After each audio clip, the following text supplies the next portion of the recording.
सच्ची और अच्छी खबर लखनऊ दर्पण न्यूज। आप देख रहे हैं लखनऊ दर्पण न्यूज। आपको दिखा रहा हूं लखनऊ सरोजनगर गहरू की ताजा खबर।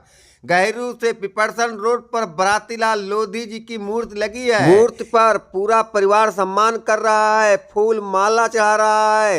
इनके लड़के राजेंद्र लोधी अपना तन मन धन दिल खोल कर अपने पिता के सम्मान में जनता का सम्मान किया जा रहा है। जनता दिल खोल के सराहना कर रही है। आगे देखते रहिए सारा नजारा।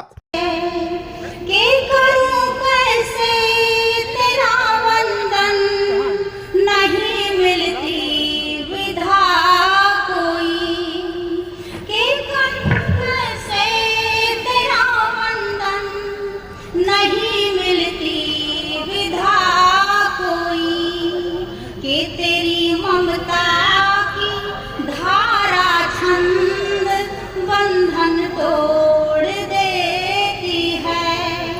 तेरी ममता की धारा छंद बंधन तोड़ देती है। बहुत बहुत आभार सभी।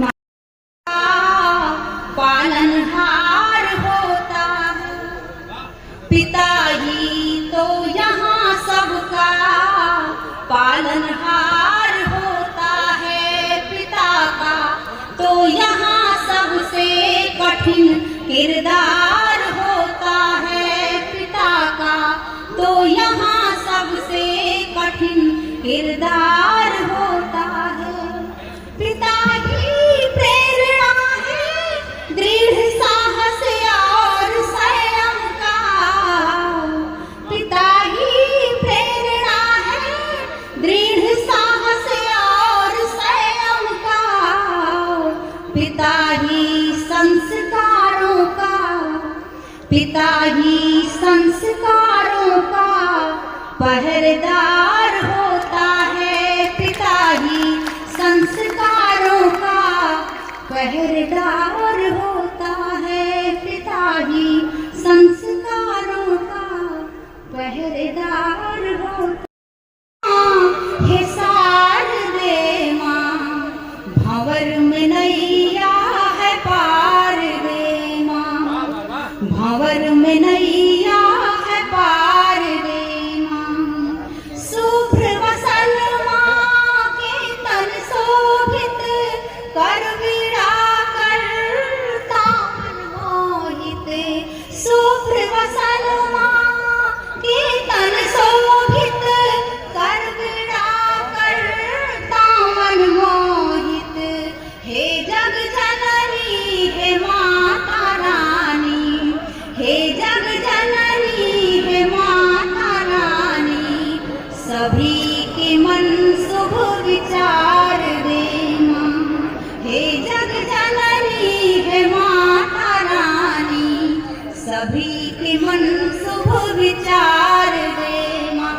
हे शारदे माँ, हे शारदे माँ भंवर में नैया है पार दे माँ। ये गिरे हुए को तुम्ही उठाए, गिरे हुए को तुम्ही उठाए। जो सो गए हैं उन्हें जगाए, जो सो गए हैं उन्हें जगाए। हे जननी दुख हरने वाली, क्या बात, वाह वाह। जननी दुख हरने वाली। जीवन में नव संचार दे माँ, क्या बात, क्या बात। जीवन में नव संचार दे माँ।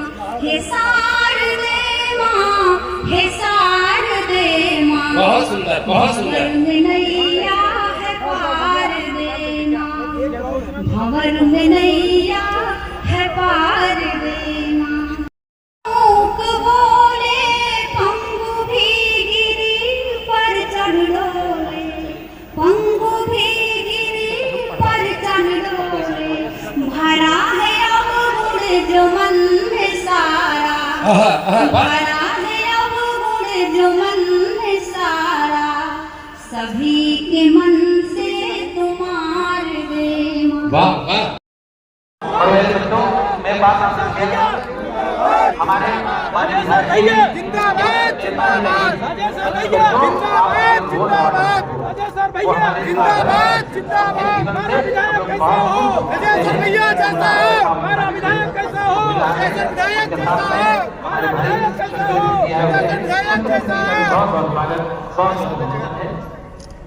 राजेंद्र लोधी जी के कार्यक्रम में पहुंचे विधायक राजेश्वर सिंह तथा पूर्व विधायक श्याम किशोर जी। इस कार्यक्रम में सभी जाट समुदाय के लोग पहुंचे। आदरणीय हमारे शंकरी सिंह जी, आदरणीय राजेश सिंह चौहान साहब, हमारे पूर्व विधायक, हमारे मित्र आदरणीय श्याम किशोर यादव जी, मंच पर हमारे ब्लॉक प्रमुख श्री सुनील रावत जी, मंच पर हमारे अभिन्न मित्र बबलू भैया, और यहाँ पर उपस्थित जितने वरिष्ठ लोग बैठे हैं, जितने बच्चे बैठे हैं, सबका एक बार पुनः बहुत स्वागत, बहुत वंदन, बहुत अभिनंदन करता हूँ। और आज स्वर्गीय श्री बरातीलाल लोधी जी की स्मृति में इतना पुण्य कार्य कर रहे हैं राजेंद्र जी।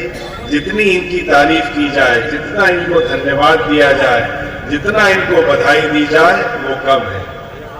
सबसे महत्वपूर्ण होता है मेधावियों को सम्मानित करना, सबसे महत्वपूर्ण होता है युवाओं को प्रोत्साहित करना, सबसे महत्वपूर्ण होता है युवाओं को संसाधन उपलब्ध कराना।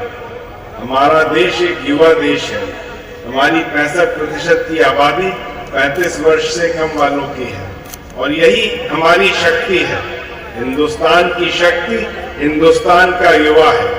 युवा के पास शक्ति है, ऊर्जा है, नए आइडियाज हैं और एक एम्बिशन है आगे बढ़ने की, देश को आगे लेके जाने की, समाज को आगे लेके जाने की। तो ऐसी प्रतिभाओं को खोजना, उनको सम्मानित करना, उनको प्रोत्साहित करना, ये सबसे पुण्य, सबसे पवित्र कार्य मैं मानता हूँ। इसके लिए पुनः आदरणीय लोधी जी को मैं बधाई देता हूँ। सरोजनी नगर में मेधावियों का सम्मान हम लोग निरंतर करते हैं।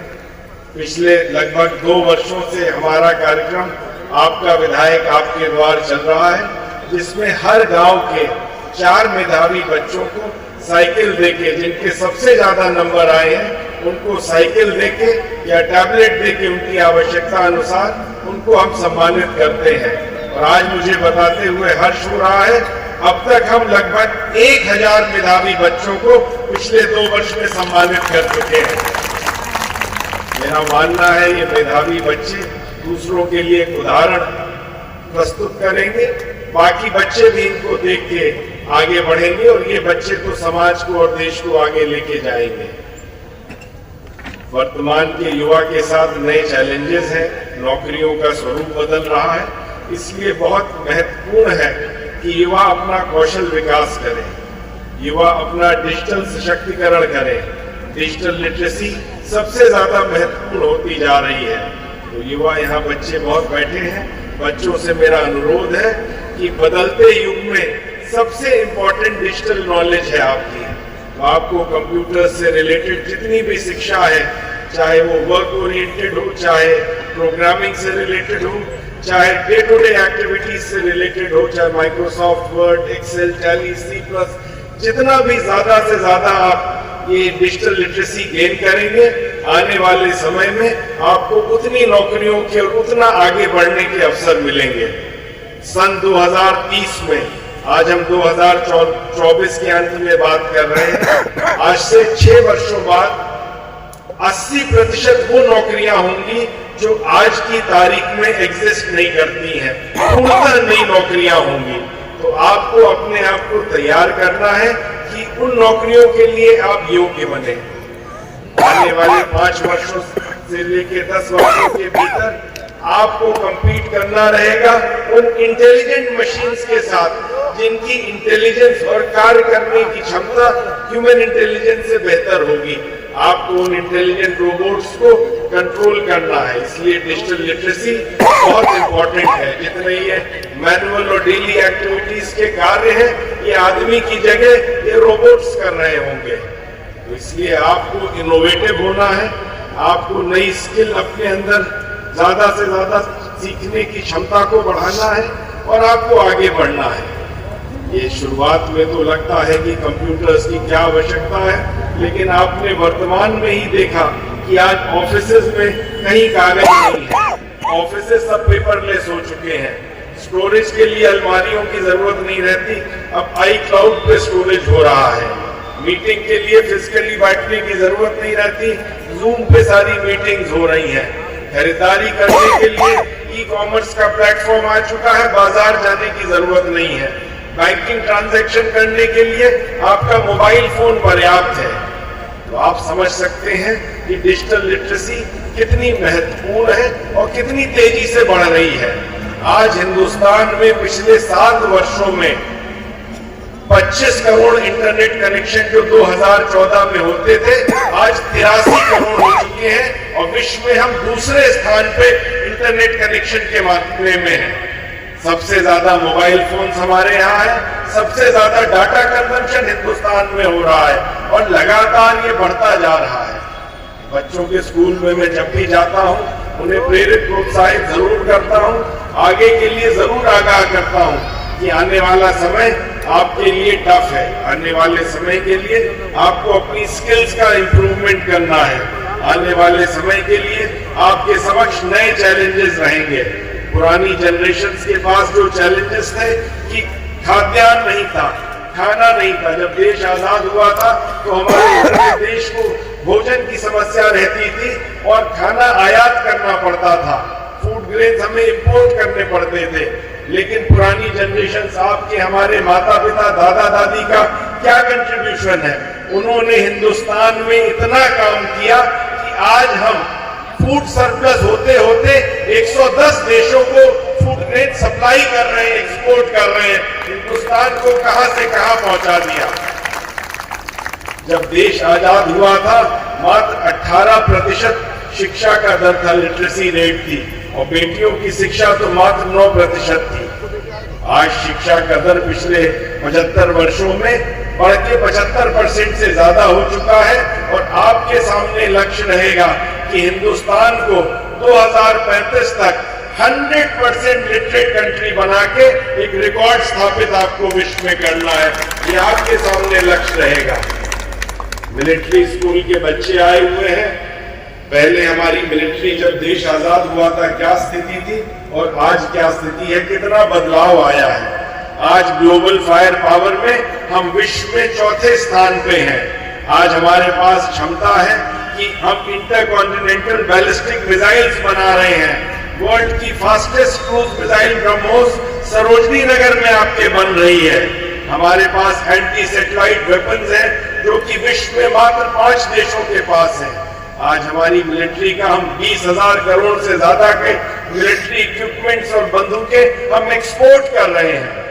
लगातार हमारी प्रगति हो रही है, लेकिन आपके सामने लक्ष्य रहेगा कि ग्लोबल फायर पावर में, मिलिट्री पावर में हिंदुस्तान को विश्व में पहले नंबर पे आपको लेके जाना है, ताकि कोई हमारी ओर आंख उठा के देख ना सके।